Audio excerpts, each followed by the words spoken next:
Allah exists without time and place because He is the creator of time and place. He does not reside above the throne, and He is not attributed with fatigue, like the Jews say. Our Lord is glorified beyond any imperfection that the non-Muslims attribute to Him. Whatever you imagine in your mind, Allah Ta'ala does not resemble that. Whoever attributes an attribute of the creations to Allah is outside of Islam.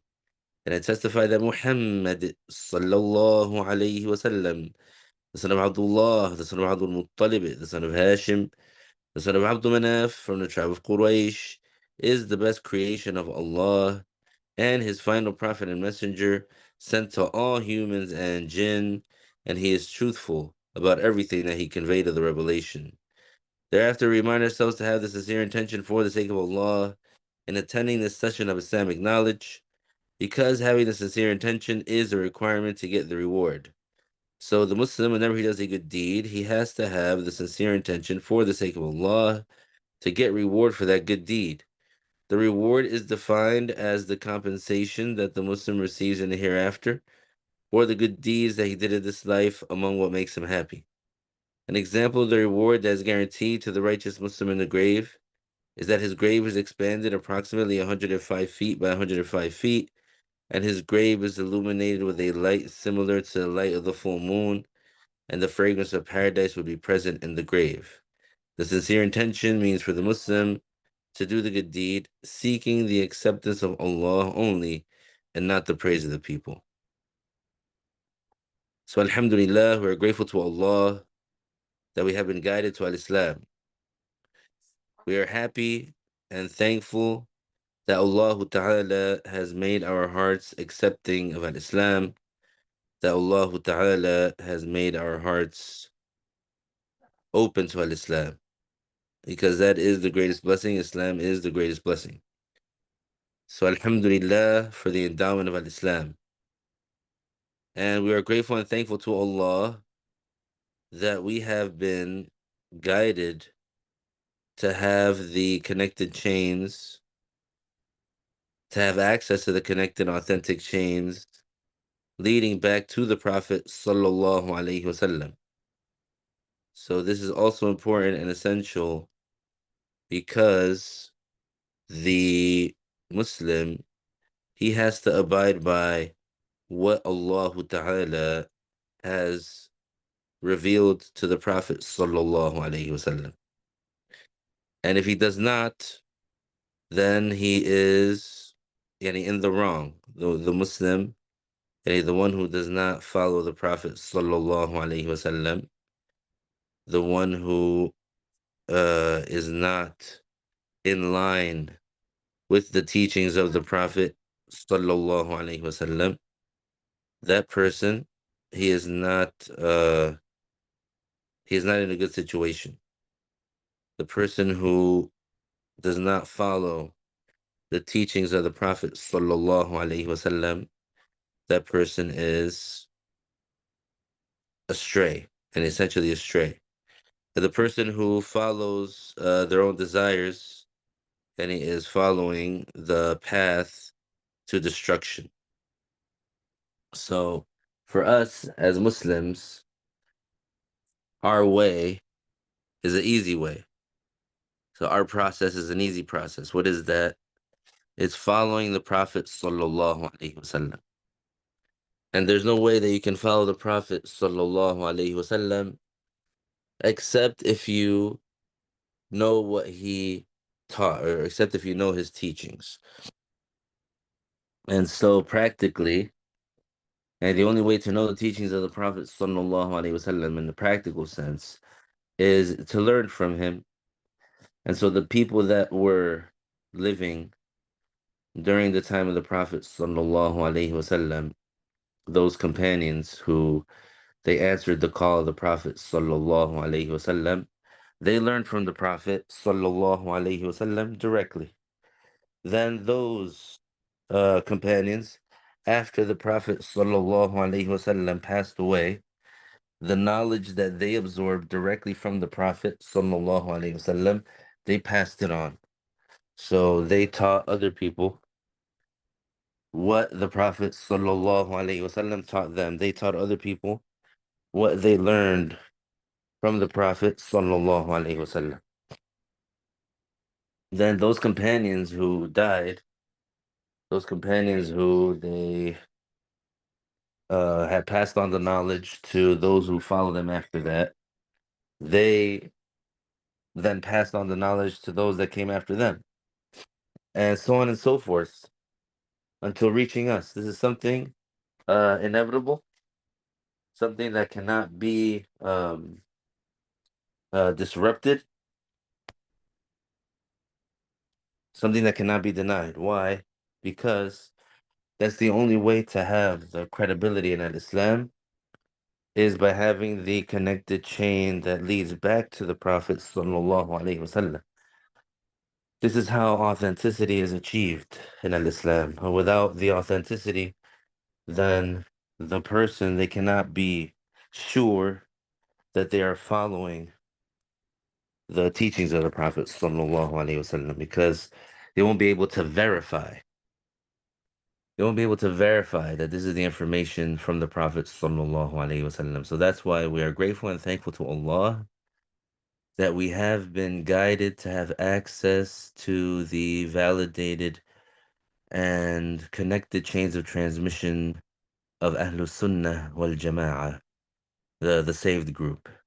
Ahlus Sunnah, they are the majority, they are the vast majority, they are the congregation, and they are those who are upon the creed of the Prophet sallallahu alaihi wasallam and the creed of the companions. And so we're happy that Allah Ta'ala has guided us to that because we want to be on the straight path, on the correct path. Alhamdulillah. So we're going to continue on with our subject. We're talking about the sins of the tongue, and we got to almost at the end of the chapter. No, sorry, not the sins of the tongue, sins of the hand. We got almost to the end. We talked last time about to depict that which has a soul, and gave many details for it.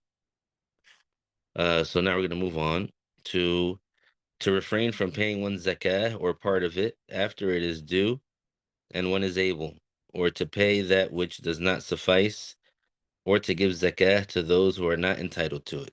So this is counted among the sins because obviously the giving of the zakah, the act itself, is something that usually happens hand to hand. So it is a sin of the hand to refrain from paying zakah. And it counted among the sins of the hand. So that's whether the person refrains from paying their obligatory zakah completely, and they don't pay anything of it at all, or they pay some of it but not the entire amount.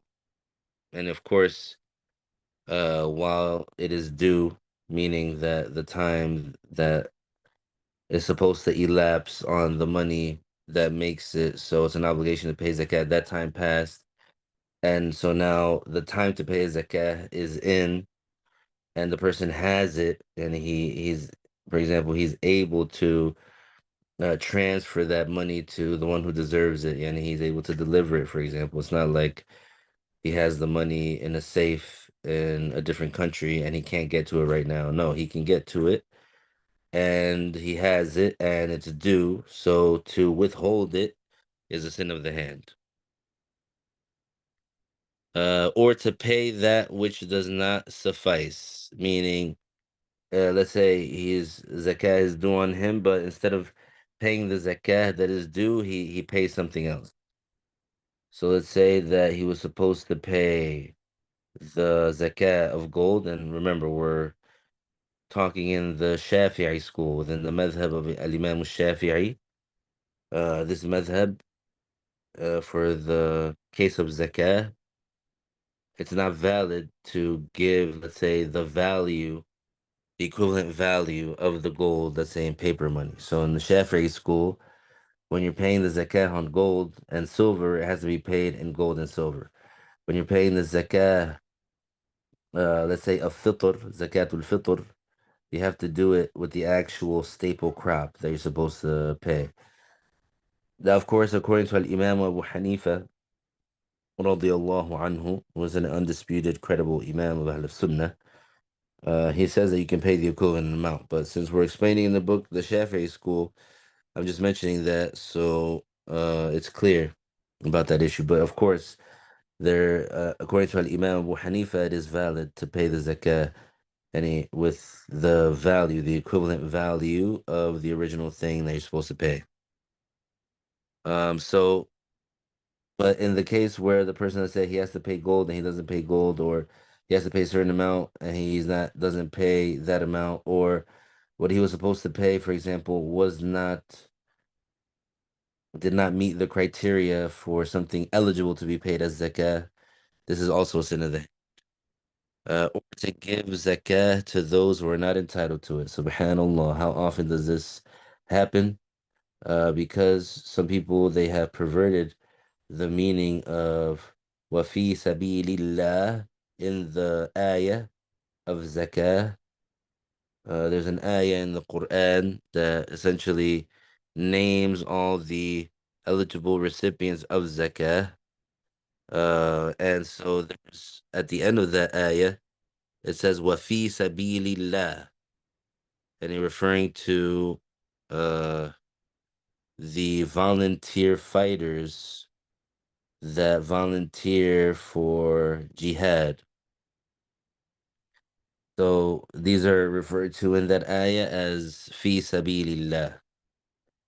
And so the term fi sabilillah, it technically means doing something for the sake of Allah, and doing something with sincerity to Allah. That's what the term generally means. Uh, so for example, you can say I donate fi sabilillah, meaning I donate money with sincerity to Allah. For example, I build the masjid fi sabilillah, meaning I build this masjid and for free basically. Nobody's paying me. I'm just doing it for the sake of Allah. This is fi sabilillah. So that term is used often for that. But also it is used specifically to refer to the Muslims who volunteer to take part or to participate in the battle. So, just to give some background, so when there is a caliph, a caliph is the Muslim ruler. And it's not like electing a president, or it's not like, a politician and like, they run a campaign and they try to convince you that they're going to do all the things that a politician's never done before, and then they're going to solve all the problems that every politician before them has never solved after they got in office.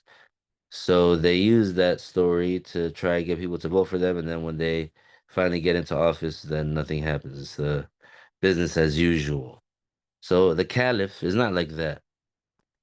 The caliph, the way that he's elected is that there's a specific group of Muslims that are righteous and that they have knowledge, and they are the people who basically their election of a caliph would make it official, religiously binding. These are called in Arabic Ahlul Halli wal Aqd.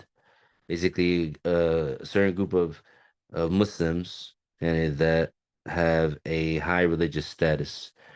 These are not, people of the dunya. These are not tyrants. These are not arrogant people. These are the best among the Muslims, and they get together and they decide who it is.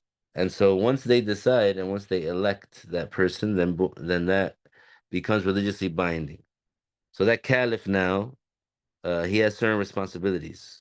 Among his responsibilities is that he has to, for example, make sure that the logistical infrastructure of the Islamic nation and all over the world, not just where he is or in his region or in his locality, all over the world, he has to make sure that the Muslims uh that things are being facilitated for them in terms of obeying Allah, in terms of living the day to day. So basically, he makes sure that the Muslims are okay. He makes sure that the Muslims get their rights. He makes sure that the Muslims' rights are not being violated. He makes sure that the Muslims are implementing the religion, that they're praying the two Eid prayers, that they're praying Jumu'ah, that there's an imam for the masjid, that a qualified imam, that there's a qualified teacher to teach, for all the things that, yani, all the necessities of being a Muslim or living as a Muslim in this world. So that's the job of the caliph. And so the among the responsibilities of the caliph also is to spread Islam. So what does the caliph do? He goes to a foreign country that, they don't have Muslims there, or that Islam is not there. So he goes to that country, and obviously he brings an army, and he presents that Islam to that foreign country. He tells them, Islam is the proper way. Islam is the only true religion. This is what you have to follow. This is what's best for you here in this life and in the hereafter. Living with that Islam is the closest thing. And if everyone on earth implemented that Islam, it's the closest thing that human beings could have to a utopia, which is that there would be abundance and there would be a lot of blessings and there would be peace and tranquility and nobody would be at odds with each other because the rules of the religion would dictate and govern everything, and nobody can come with their biased preferences or with their, let's say, prejudice mentality and say, no, I'm supposed to be dominant because I'm white, or I'm supposed to be dominant because I'm richer, or, we want all these resources for ourselves, and all these other people, they can get the scraps, or they can get the crumbs, or they can starve to death. That imbalance that wouldn't occur within the Islamic infrastructure and the Islamic society because the rules of the religion forbid injustice. So, but anyway, he presents that Islam. If that foreign country, if they accept, then that's best case scenario. If they don't accept, then the caliph, he tells them, well, live under the rules of Islam. Your worldly life would be stabilized. You have peaceful, tranquil society. You have a prosperous society. We would just rule over it and we would govern it with that Islam. If they accept that, then okay, that's an option. That's a scenario that we can do. If they don't accept that, then the Muslim ruler tells them, well, then we fight on the battlefield. And to the victor go the spoils. And so the caliph, obviously, he's going to have a military, right? So in the Islamic caliphate or in the Islamic infrastructure, of course, we're going to have a military.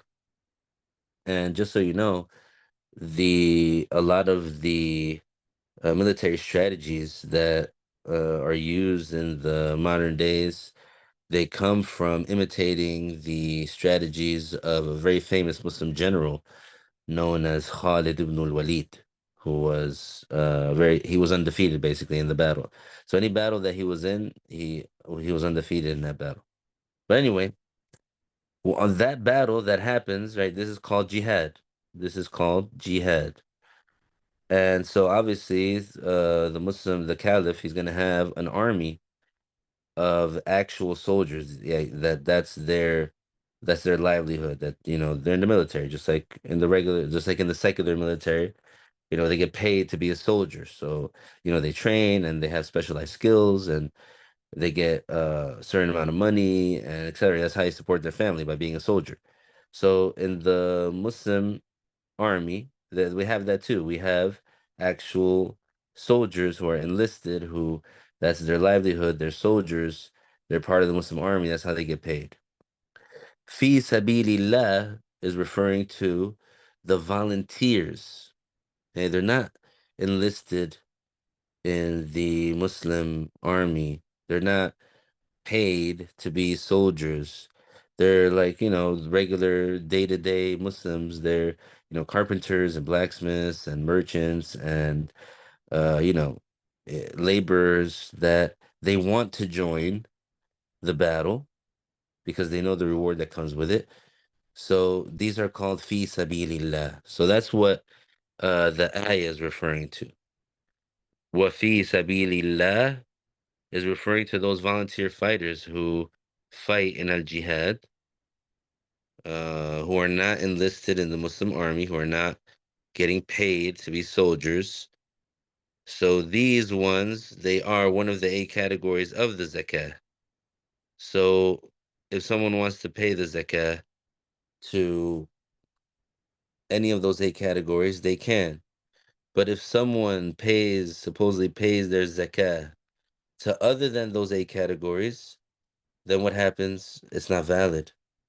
And the zakah is still owed, meaning they're still obligated to pay zakah. So, and this is very dangerous and this is very harmful because imagine a Muslim, he's thinking that he's fulfilling the obligation. He's thinking that, I'm paying my zakah, but because he's ignorant, because he didn't learn the obligatory knowledge, he paid his zakah to someone who doesn't deserve it, thinking that, it's all good, just whoever I give it to, I give it to. No, you have to follow the rules. You have to follow the process. You have to follow what the Prophet sallallahu alaihi wasallam came with. And so the thing with wafi sabilillah is that some people they perverted the meaning of this ayah and they said fi sabilillah it means any charitable project. So for example, a group of Muslims get together and they say we want to build a masjid. And so they say give us your zakah to build the masjid. And so obviously so that's wrong. That's invalid. Why? Because um building a masjid isn't among the eight categories for the recipients of zakah. Uh, and so they would think they misunderstand or they mistake the term in the verse "wafi sabilillah." They think it means any charitable project, but it doesn't. It's referring specifically to volunteering for the Muslim army to volunteer for the jihad. So it's not referring to good any good deed or any good project because all the things that are mentioned in the ayah and the before wafi sabilillah is a good deed. So from that aspect also would it make sense, but also there's a confirmed hadith and confirmed sayings of the scholars that it is not permissible. It is not permissible or valid to give zakah to build a mosque. It is not permissible or valid to give zakah to, let's say, print books.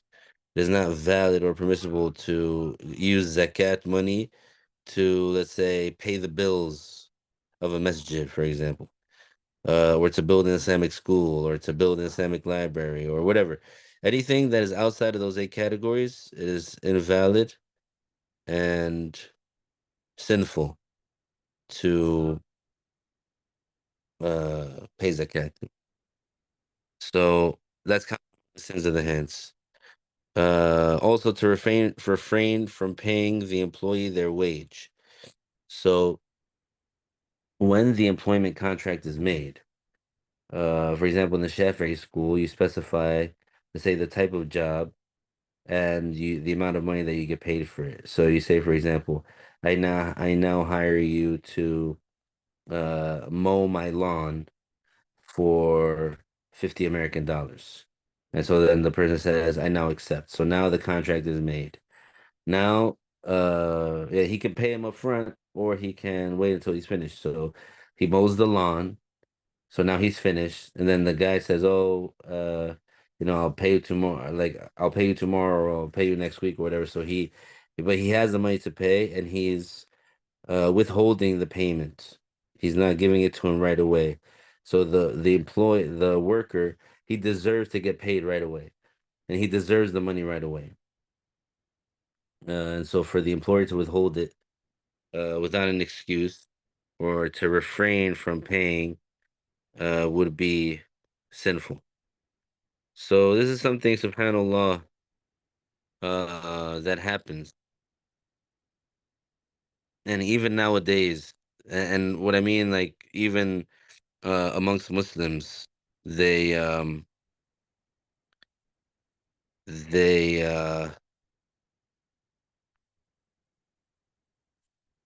they they make a deal, right? They make a deal with a Muslim that they're gonna do such and such job for them for such and such amount of money, and the person agrees. But then when that Muslim, let's say he does the job, that person who supposedly made the deal with him, he lags, he drags his feet, he doesn't like immediately pay. So then the Muslim who did the job, he has to reach out and he has to tell him, hey, I did the job, can I, when can I, are you gonna give me the money, etc. And really make the Muslim who worked for his money, make him feel like he's, let's say, begging for money. And so this is for sure not a good thing. For sure not a good thing because and then it seems like they don't even want to pay. It seems like they keep on withholding and delaying and withholding and delaying, and it seems like they don't want to pay. And they, for example, would take advantage of the fact that, oh, we're both Muslim brothers and we know each other, etc. So they don't they don't treat the situation with that professionalism of business, and instead they act relaxed and lackadaisical in that manner. But if they were dealing with a non-Muslim, they would never dare to, let's say, delay paying a non-Muslim or something like that. Like, they, and for them themselves, they pay up when, for example, the non-Muslim comes knocking on the door and saying, where's the money? They pay up, for example. So it's a very sad situation, how that happens. But definitely, alhamdulillah, we have the rules of religion to protect us. Um, there's a hadith Qudsi about this, that the Prophet sallallahu alaihi wasallam, he said, ثلاثة أنا خصمهم يوم القيامة ومن كنت خصمه خصمته رجل أعطى بي العهد ثم غدر ورجل باع حرا فأكل ثمنه ورجل استجار أجيرا فاستوفى منه ولم يعطه أجره. Um, so in this hadith, three types of unjust people are mentioned, and it says it's a Qudsi hadith, so it's saying there's three people that that they will be punished on Judgment Day.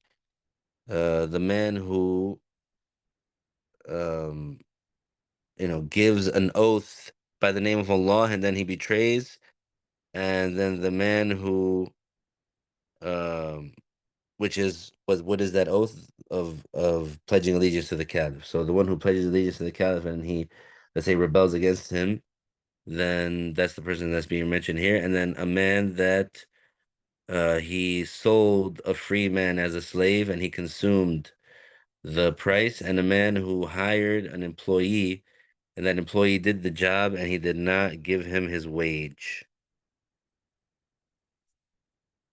So that hadith makes it clear that it's an enormous sin. And the one who does that commits an enormous sin. Then the author said, to refuse to give the starving person what they need or to refrain from saving a drowning person without an excuse in both scenarios. And so here, of course, just so you know, and we're talking about what is called um, a nafs that Islamically and it has value. So among the sins of the hand, which is an enormous sin, is preventing or not giving, to refuse to give the starving person what they need. Um, and what's meant by this is a person that and he is close to dying because of hunger or thirst or the cold or whatever. So like someone who is in need of this, let's say a drink of water, because if not, then they're going to die of thirst. And they are a person who they're it's a nafs, it's a being that has value, and meaning that Islamically you have to help them, and while being able to, and if you don't, then this is an enormous sin. Um, and so if a person is in that type of situation, yani, whether they are your Muslim relative or whether they are a stranger Muslim, or if they were a dhimmi, and the Muslim is able to help them, and there's no one else that say to help them, he cannot prevent that person from getting that thing that they need. So let's say if it was, let's say, a Muslim, whether you knew him or not, a stranger, and he was starving to death and he needed like to eat, and you had, let's say, a bread shop. Even if he didn't have money, you can't stop him from eating the bread. You have to give him what he needs so he doesn't die. Or you have to give him like what to drink so that he doesn't die. Or you have to give him, let's say, a piece of clothing that he protects himself from the cold.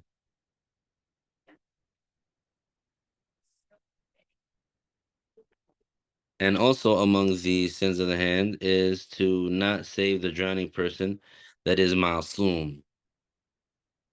And we said ma'asum, it means that their blood, um, religiously, it cannot be spilled.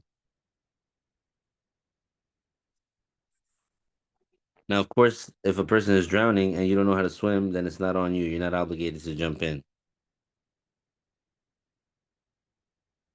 But if you are able, if you know how to swim, let's say, and you're able, let's say, even if it was a Muslim woman that was drowning, because of the emergency, the man is able to like grab her and hold her, and so that he saves her from drowning, so that he can carry out of the water. This is permissible, because of the emergency situation, and similar as any other scenario. So let's say like there was a car accident, there was a Muslim that was stuck in the car, and you're able to help them and able to get them out. You're not. It's not permissible for you to just stand by and do nothing, because this is because they're Muslim, and this is and if the same situation as like drowning, if they're drowning, they're if you don't step in, they're gonna die. In this case, if you don't step in, they're gonna die. So you have to do it, and as long as you're able. Then the author said to write what is prohibited to say. So anything that is forbidden to say is forbidden to write it. So, for example, it's forbidden to insult a Muslim, yeah, with your tongue, like with your words. So then it's forbidden to write them an insulting text. It's forbidden to lie when you're speaking, when you're talking. So it's forbidden to lie, yeah, to write something that's a lie, etc. So whatever is forbidden to say, it's forbidden to write it, whether it was with a pen, whether it was with a typewriter, whether it was with a computer, whether it was with a phone. That's all called writing. The author said to betray, that is the opposite of honesty. This includes one's deeds, sayings, and manifestations of misleading characters. So this one is, um, and it covers a spectrum. So when we say betrayal, it means doing the opposite of advising. And when we say advising in this context, the religious context, is referring to giving the person the information, or let's say the instruction or the direction that they need so that they can achieve goodness. So, for example, let's say that a person he had some money and he wanted to, let's say, invest in a business deal.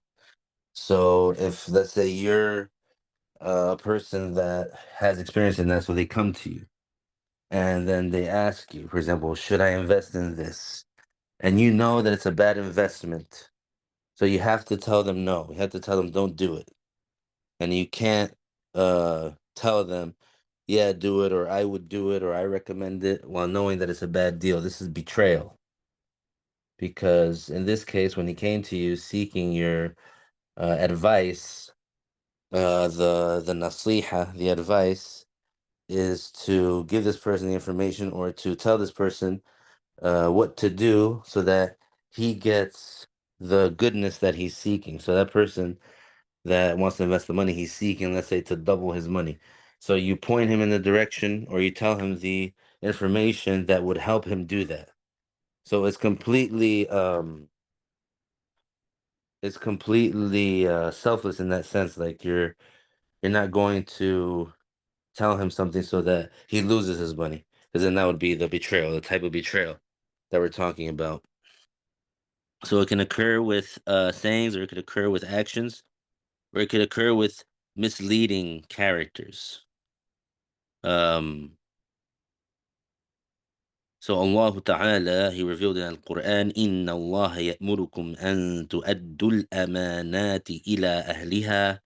So in this ayah, um, there's an order for the Muslims that they cannot betray, meaning in this specific scenario is referring to returning what people have entrusted you with for safekeeping. So let's say someone came to you and they said, "Here, there's this bag of money. I don't want to put it in the bank, and I'm going on vacation. I don't want to keep it in the house. Here, keep it safe for me until I return from my travels." And the person who is going to keep the money, if he accepts it, then he's obligated to protect that money. So he can't leave it like lying around on the kitchen table. He can't leave it like lying around the living room. He has to keep it in a place where it's normally kept safe. So let's say he does that, and then the person comes back from their travels and they ask about where's their money. If that person says what money and blows him off, or or pretends that he never got the money, he gaslights him, etc. So this is betrayal as well. So we're obligated to give back the things that we were entrusted with to keep for someone for a period of time. So if someone asks me to keep something for them that's valuable, I have to keep it, I have to protect it in the way that that thing is normally protected. And when that person comes asking for it, I have to give it back. So that's what the ayah is referring to. It's the order that the ayah is referring to. Um, so also the amana, so the term here is amana. So the most common form of amana is like what we just mentioned, when somebody gives you something to hold for them.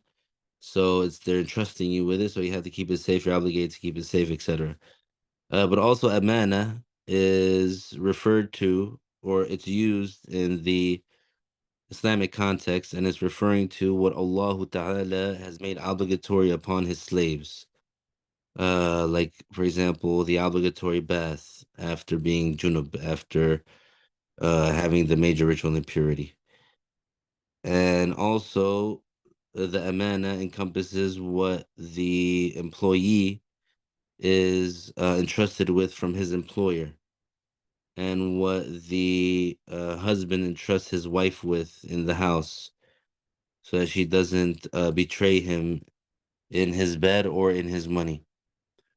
The Prophet sallallahu alaihi wasallam, he said, "Kullukum ra'in wa kullukum mas'ulun 'an ra'iyatihi," which means all of you are responsible and all of you will be asked about those who you're responsible over. So each one of us, for example, have a certain responsibility over another person, over another Muslim.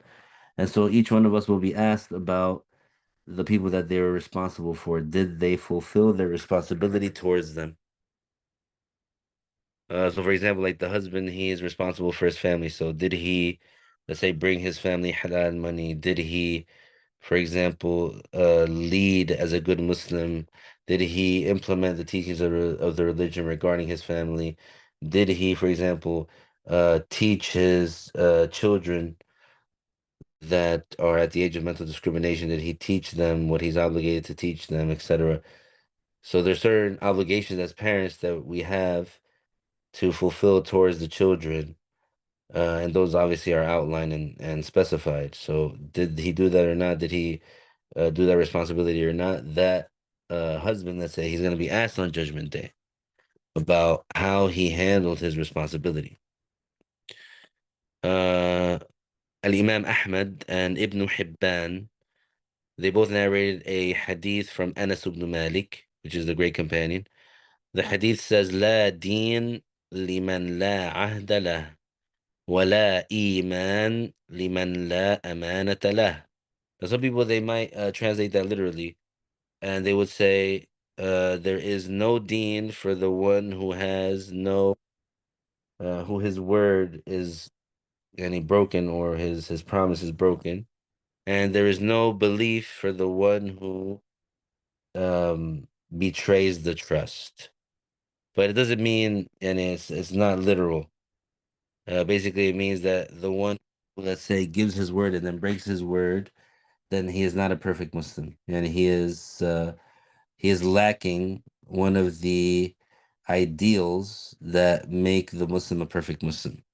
And when it says "wala imana liman la amanata lah," it doesn't mean that the one who betrays the trust of safekeeping, it doesn't mean that he exits from Islam. It means that he is not a perfect Muslim. It means that he's not a perfect Muslim, that he's lacking. And by that, we conclude the chapter of the sins of the hands. Now we're moving on to the sins of the private parts. If there's any questions about anything that we mentioned so far, before moving on to the next chapter, at least we'll start it.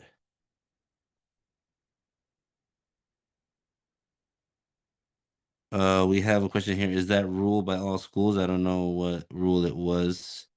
Sorry, I just saw these. And repeating about depicting that which has a soul. So basically, all the imams except that Imam Malik, they said it's forbidden to have like a 2D picture of something that has a soul if the image is in a format that it could possibly live. So like let's say a full body picture of like a person or an animal or something that has a soul. According to all the imams except that Imam Malik, it's forbidden. So it's forbidden to draw, let's say, a human or to draw an animal, according to all the imams except that Imam Malik. And Imam Malik says if it's two-dimensional, if it doesn't have a shadow, then it's permissible. That's the summarized. Yeah, same thing. Same thing. Same judgment. Isn't that any depicting that which has a soul? So according to other than Imam Malik, so it would be and according to a Shafi'i, it's even stricter because according to a Shafi'i, like even if you don't draw the whole body, let's say you just draw the head or you draw like a hand, that's forbidden. But according to Imam Malik, it's not forbidden. Most people they go according to that nowadays. Right, so the author said, among the sins of the private parts are fornication and sodomy, which is the penetration of the glands of the penis and the anus. So that's the definition of sodomy. Fornication, the definition of fornication is the penetration of the glands of the penis a in a private part that is not halal for them, for that person. And so in Al-Quran, we have verse number 32 of Surah Al-Isra. ولا تقربوا الزنا إنه كان فاحشة وساء سبيلا. So it's an explicit and emphatic prohibition of fornication. And the most severe type of fornication is incest. That means having sexual intercourse with like the mother or the sister or the aunt, paternal or maternal, and the like. And then fornicating with the, for example, wife of the neighbor. This is the most severe types. So when azina is used without restriction in the Islamic context, it's referring to inserting the head of the penis into a fetich. And usually the fetich is referring to the vagina, but it could also refer to the anus. So this is what is called as zina, fornication, and it's among the biggest sins, and there's a religious penalty associated with it. As for what is there is no religious penalty associated with it. Yeah, there's no religious punishment associated with it, like in this dunya, even though it is forbidden. So fornication is the actual penetration, and the amount that would have to be inserted in order for it to be considered fornication is the head. So if less than the entire head goes in, it's not called it's not fornication. Yeah, meaning, of course, that's sinful and bad, but it wouldn't be categorized that that individual committed the sin of zina, fornication, and he would not be, if he was convicted, he would not be punished with the religious penalty that's associated with fornication, which we're going to get to the details of that as well. But that just shows you how technical and precise the scholars of the Islamic law are. Um, so even though it's sinful, for example, shaking a marriageable woman's hand that's not the wife is a sin, but it is not like zina. But it's still forbidden. It's a small sin, but it's still forbidden. Um, and just touching, let's say, is not called is not really zina, and this is among the enormous sins. I mean, I'm sorry, among the small sin. And anything zina, and regarding, for example, like touching someone who's not your wife, and uh, or doing anything other than the penetration is a minor sin. It's not an enormous sin, and it's forbidden, and it's not called any literal zina. It's not literal zina.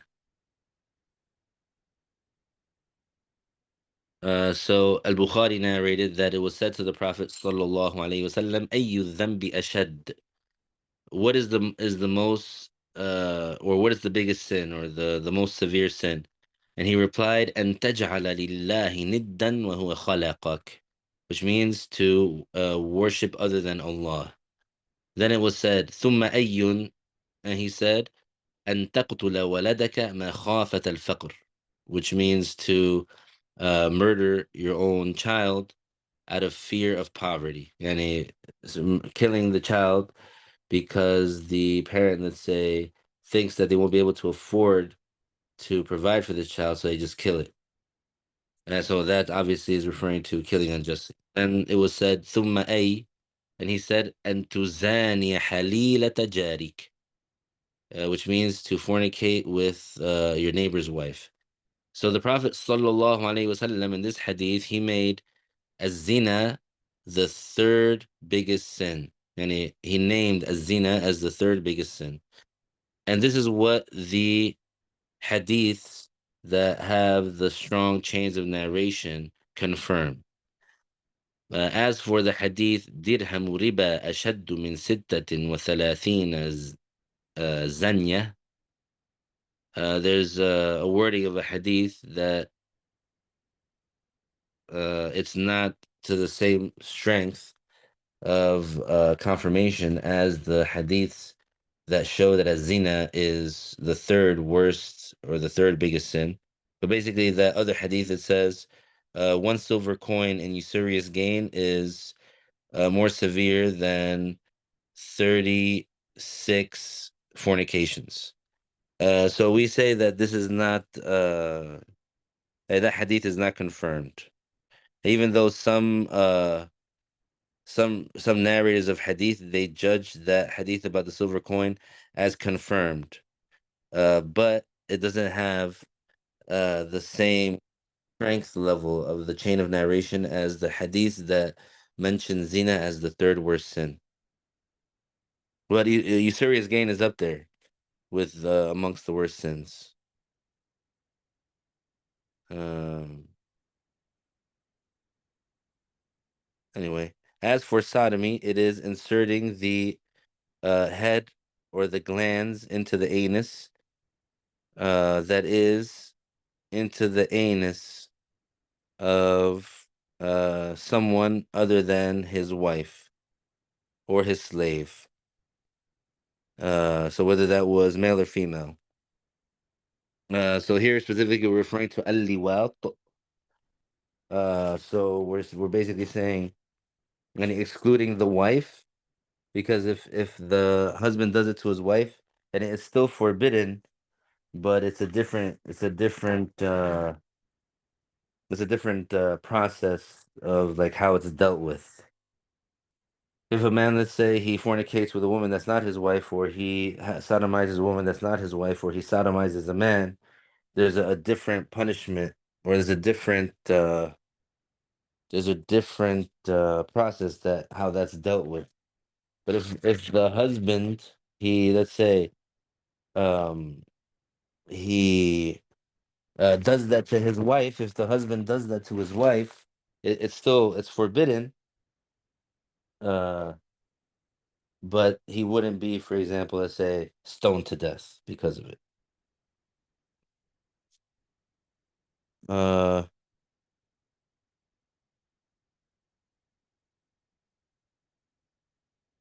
so basically, if he penetrates his wife anally, and for example, he's convicted of that, the Muslim judge warns him, and if he repeats it, then then the Muslim judge punishes him with a certain punishment that he sees fit.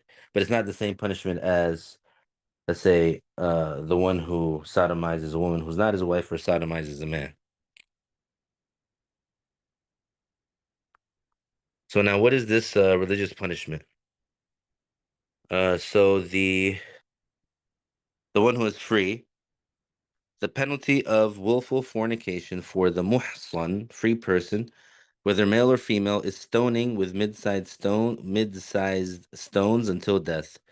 However, for other fornicators, that is the non-muhsan, it is 100 lashes and 1 year in exile. The slave receives half of that. So, yeah, inshallah, I'll finish explaining that and then we'll conclude, just in case somebody is running on a tight schedule. But so basically, we have to explain what muhsan is, this term muhsan. And it's very simple, very easy to understand. Basically, the muhsan is any individual who they have had sexual intercourse within a valid marriage. So the one who's had sexual intercourse in a valid marriage before, this person is called muhsan. So what is the so let's say a person, they got married and they consummated the marriage. So they, even if it was just one time. So then after that, let's say their spouse died or they got a divorce, and then they couldn't find someone to get married to, and then um they fell into temptation and they fornicated. This person, if they get convicted of the fornication, that's the one that gets stoned to death. But let's say, so that's the muhsan. The muhsan is anyone who has had sexual intercourse in a valid marriage. So if the person has not had sexual intercourse in a valid marriage, he is called non-muhsan.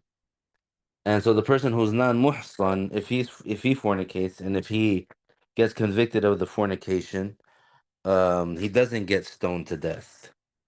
Rather, um he'll get lashed 100 times if he's a free person, and he'll get exiled for 1 lunar year, a traveling distance away from the place where the fornication took place. So those people who hate al-Islam, they try to paint al-Islam as something negative because we have this very effective deterrent, right? And as you see now in the secular Western society, um, fornication has run rampant, and so you see their society is in shambles. You see people having kids and they irresponsible and they leave their kids, let's say, at home alone while they go to the club or while they go on a cruise for like 10 days straight, and those babies starve to death. Or these people have kids and they're responsible in their low lives and they, abuse their children, and they basically harm their children. And so those children end up growing up being burdens on society because they were mistreated when they were bad. Or these people have children, through fornication, and then the man abandons the woman, and so the woman is struggling by herself, and then it's just a whole it's just a whole big mess that occurs with fornication. Like the negative consequences that result from fornication are severe and numerous. So if the person was muhsan, if the person had sexual intercourse in a valid marriage, and then whether they're still married or not, and they fornicate, and then they get convicted, and they get stoned to death, then whoever's gonna that he wants to fornicate, they're gonna think twice about it. But now, so also addressing another point here, which is how does a person get convicted of that, and how would the person, for example, get to the point where they would get stoned to death? So there's only two ways that a person can be convicted of that and where a person would be stoned to death. It's either four trustworthy male Muslims witness the penetration, and when we say penetration, meaning that they had to have seen it actually going in, not that they saw a man and a woman go inside of a house together, not that they saw a man and a woman, let's say, in bed under the same sheet, for example. That by itself is not enough. They have to see the actual penetration. So how easy is it for that to happen? It's not easy. So that's one way. The only other way for a person to be convicted of fornication is that they themselves confess, they themselves admit it, they themselves say, they go to the Muslim judge and they explicitly tell the Muslim judge in explicit terms what they did. And then the Muslim judge would have to go by what they said and convict them because the person confessed. But in that scenario, if the person that confessed, if he's, let's say, on the way to go get stoned to death, if he changes his mind and he says, no, I didn't do it, they have to let him go. So all the negative propaganda surrounding this matter and other matters that are related to the Islamic law, it behooves us as Muslims and it befits us as Muslims to do the research and to understand these laws so that when the secularists and when they try to bully a Muslim or when they try to intimidate a Muslim and say, oh, you think that chopping off somebody's hand if they steal, you think that's right? Of course I think that's right, because that's what God revealed. And then whenever a secularist tries to tell you that, tries to talk about the Islamic law or tries to criticize the Islamic law, they're in no place to criticize us. Do they think that it's right to imprison someone in the injustice system that they have, and then it turns out 20 years later, whoops, we made a mistake. This person was wrongfully convicted. They just spent 20 years in prison, getting raped and seeing horrible things just so that Oh, whoops, we made a mistake. That's the way? That's the proper system? That's what you want to stand on? And also the whole way that the prison system is set up, it's very corrupt, it's very flawed. It doesn't really stop crime, doesn't deter crime because prisons are not in the business of stopping crime or deterring crime. They're in the business of filling up jail cells so that they can make money. So the courts and the police and all this, they're not in business to actually stop crime, because then if they stop crime, then they're gonna be out of a job, or they're gonna be out of a revenue stream. So it's more financially beneficial to propagate these cycles of crime so that they can have people to arrest, so that they can have people to put in prison, so that they can have people to shoot in the street, etc. But anyway, nobody can criticize the Islamic law. If the Muslim who confesses and tells the Muslim judge, I inserted my penis into a vagina that's not permissible for me, etc., and the Muslim judge tells him, okay, now you're convicted, and then that person, he changes his mind and he says, I retract my confession, they have to let him go. If the four upright trustworthy males, they witnessed it and they testified before the judge, then that's it. There's no taking it back.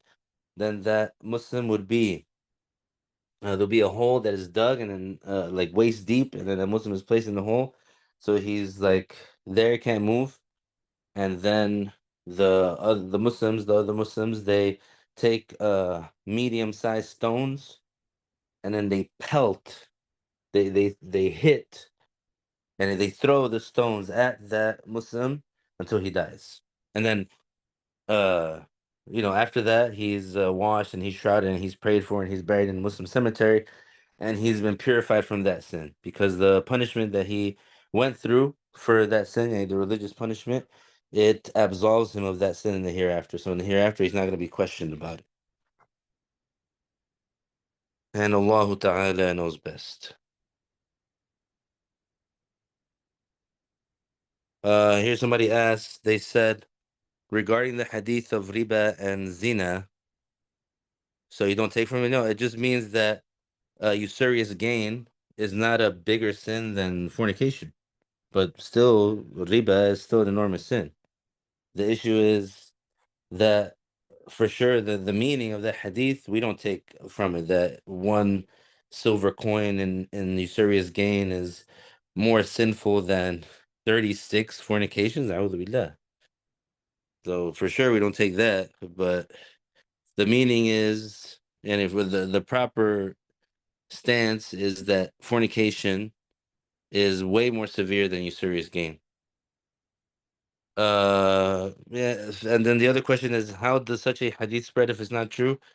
So yeah, maybe that we'll have a class one day about the science of hadith, and how, for example, some memorizers of hadith, some huffaz, they would verify a certain chain, and but that chain wasn't verified to others, and there's for example, the majority of the memorizers of hadith, they didn't invalidate that chain, but there would be like, a few profiled here and there that they validated it, etc. So that is just part of the science of hadith. It's and then, for example, that is put in a certain book, and then the people who, they don't follow the process of acquiring the knowledge, they read on their own, and then the people who they are not allowed, or the people that are not qualified to speak on Islam, they have large platforms and they might say it, and so like it might be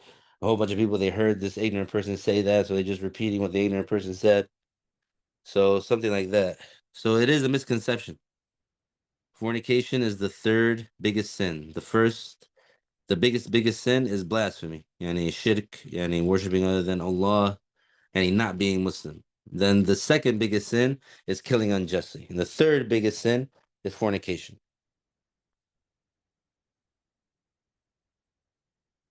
Someone was asking, yes,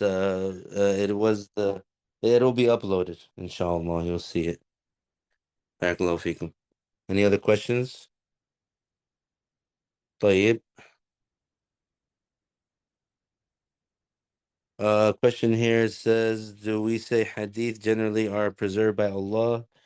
If you're trying to imply like the Quran, then no, for sure. Because the transmission of the hadith, most of it is not through tawatur, which is the mass witness transmission, and most of it is through singular chains. So those chains have to be verified. So it's a process. But so the process and the way of verifying is ironclad. So nobody can come and make something up, or nobody can come and say, "Oh, this hadith that says, for example, that um such and such thing is forbidden. There's some doubt about it now because of this or that." So that can't happen. That doesn't happen because of the meticulous verification process. So somebody can't come, for example, now in 2024 and try to say, "Oh, this hadith maybe it was made up and maybe it wasn't true, or maybe, they got it wrong, or maybe they said the wrong word, or maybe they forgot, or maybe they changed what the prophet said." So that can happen. So maybe if that's what you're trying to ask, or trying to find the response to those who reject the hadith, then you could say that. Any other questions? طيب.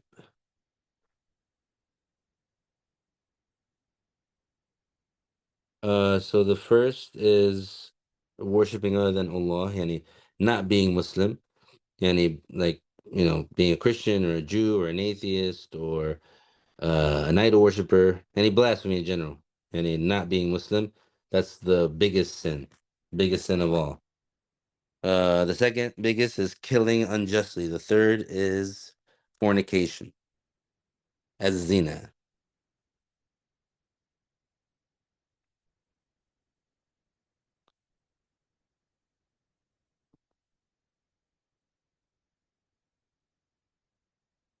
So yeah, another question. The truth from the hadith can be changed, of course, because meaning that the confirmed chain, whatever information came to us through the confirmed chain, then we're obligated to follow it. Wafikum, ameen.